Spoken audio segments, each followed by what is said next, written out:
Price the Lord.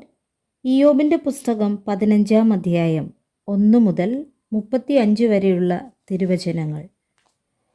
അതിന് തേമാന്യനായ Eliphaz ഉത്തരം പറഞ്ഞതെന്തെന്നാൽ, ജ്ഞാനിയായവൻ വ്യർത്ഥജ്ഞാനം പ്രസ്താവിക്കുമോ?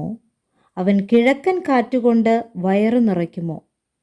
അവൻ പ്രയോജനമില്ലാത്ത വാക്കുകളാലും ഉപകാരമില്ലാത്ത മൊഴികളാലും തർക്കിക്കുമോ? നീ ഭക്തി വെടിഞ്ഞ് ദൈവസന്നിധിയിലെ ധ്യാനം മുടക്കിക്കളയുന്നു. നിന്റെ അകൃത്യം നിന്റെ വായെ പഠിപ്പിക്കുന്നു. ഉപായികളുടെ നാവ് നീ തിരഞ്ഞെടുത്തിരിക്കുന്നു. ഞാനല്ല, നിന്റെ സ്വന്തം വായ് നിന്നെ കുറ്റം വിധിക്കുന്നു.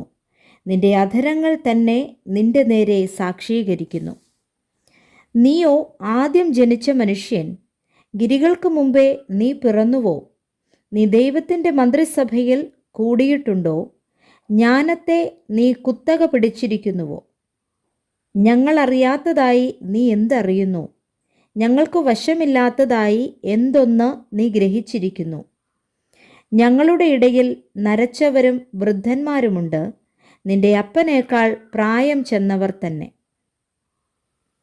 ദൈവത്തിൻ്റെ ആശ്വാസങ്ങളും സ്വന്തമായി പറഞ്ഞു തരുന്ന വാക്കും നിനക്ക് പോരെയോ? നിന്റെ ഹൃദയം നിന്നെ പതറിക്കുന്നതെന്ത്? നീ കണ്ണ് ഉരുട്ടുന്നതെന്ത്? നീ ദൈവത്തിൻ്റെ നേരെ ചീറുകയും നിന്റെ വായിൽ നിന്ന് മൊഴികളെ പുറപ്പെടുവിക്കുകയും ചെയ്യുന്നു.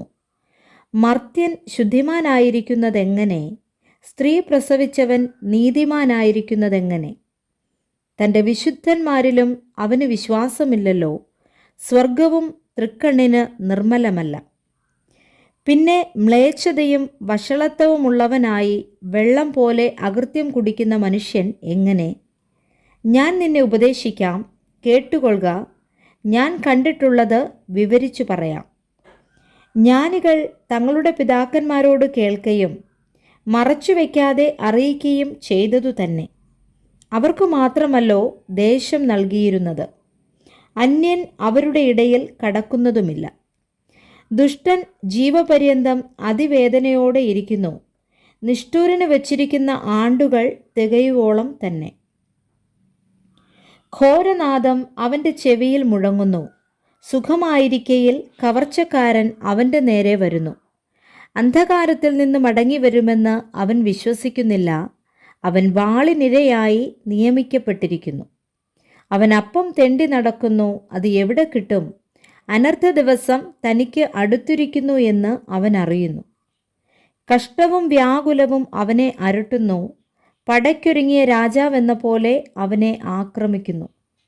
അവൻ ദൈവത്തിന് വിരോധമായി കൈനീട്ടി സർവശക്തനോട് ധിക്കാരം കാട്ടിയതുകൊണ്ട് തന്നെ. തൻ്റെ പരിചകളുടെ തുടിച്ച മുഴകളോടുകൂടെ അവൻ ശാഠ്യം കാണിച്ച് അവൻ്റെ നേരെ പാഞ്ഞു ചെല്ലുന്നു.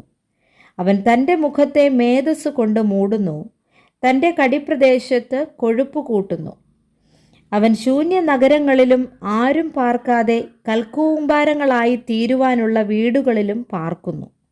അവൻ ധനവാനാകയില്ല, അവൻ്റെ സമ്പത്തു നിലനിൽക്കയില്ല. അവരുടെ വിളവ് നിലത്തേക്ക് കുലച്ചുമറിയുകയുമില്ല.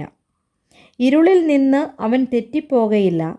അഗ്നിജ്വാല അവൻ്റെ കൊമ്പുകളെ ഉണക്കിക്കളയും. തിരുവായിലെ ശ്വാസം കൊണ്ട് അവൻ കെട്ടുപോകും. അവൻ വ്യാജത്തിൽ ആശ്രയിക്കരുത്, അത് സ്വയവഞ്ചനയത്രേ. അവൻ്റെ പ്രതിഫലം വ്യാജം തന്നെ ആയിരിക്കും. അവൻ്റെ ദിവസം വരും മുമ്പേ അത് നിവൃത്തിയാകും. അവൻ്റെ പനം പട്ട പച്ചയായിരിക്കയില്ല. മുന്തിരിവള്ളി പോലെ അവൻ പിഞ്ച് ഉതിർക്കും. ഒലിവ് വൃക്ഷം പോലെ പൂ പൊഴിക്കും. വഷളന്മാരുടെ കൂട്ടം വന്ധ്യത പ്രാപിക്കും. കൈക്കൂലിയുടെ കൂടാരങ്ങൾ തീക്കിരയാകും. അവർ കഷ്ടത്തെ ഗർഭം ധരിച്ച് അനർത്ഥത്തെ പ്രസവിക്കുന്നു.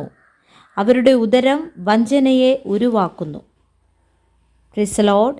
വായിച്ച വേദഭാഗങ്ങളാൽ കർത്താവ് നമ്മെ സമൃദ്ധമായി അനുഗ്രഹിക്കുമാറാകട്ടെ. ആമേൻ.